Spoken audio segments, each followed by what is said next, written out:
بسم اللہ الرحمن الرحیم۔ حضرت ابو ہریرہ رضی اللہ تعالی عنہ نبی کریم صلی اللہ علیہ وسلم سے نقل کرتے ہیں، جس کا مفہوم یہ ہے کہ اللہ جل جلالہ فرشتوں سے ارشاد فرماتے ہیں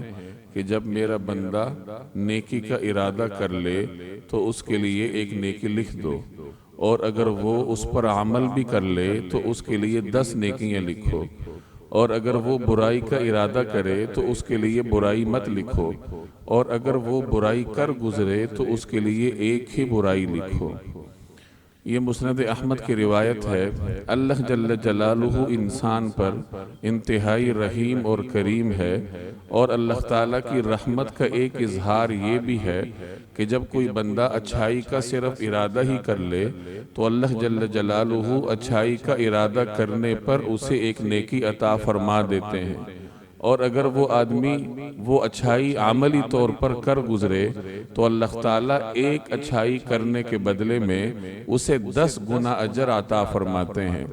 اس کے مقابلے میں اگر کوئی آدمی برائی کا صرف ارادہ کرتا ہے تو برائی کا ارادہ کرنے پر گناہ نہیں لکھا جاتا،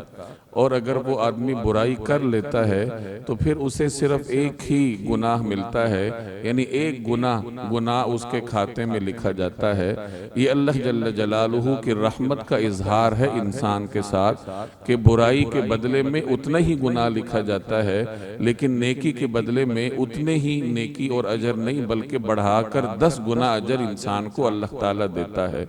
اس میں ایک بات سمجھ لیجئے کہ ایک روایت میں آتا ہے کہ جب 2 مسلمان آپس میں تلواروں کے ساتھ ایک دوسرے کا سامنا کریں اور ایک دوسرے کو مار دے تو قاتل اور مقتول دونوں آگ میں جائیں گے۔ تو پوچھا گیا کہ یا رسول اللہ، قاتل نے تو قتل کیا ہے تو وہ آگ میں جائے گا، تو مقتول کیوں آگ میں جا رہا ہے؟ تو فرمایا کہ اس نے بھی دوسرے کو قتل کرنے کا ارادہ تو کیا تھا، اب یہاں ارادہ کرنے پر اس کے لیے گناہ لکھا گیا قتل ہی کا۔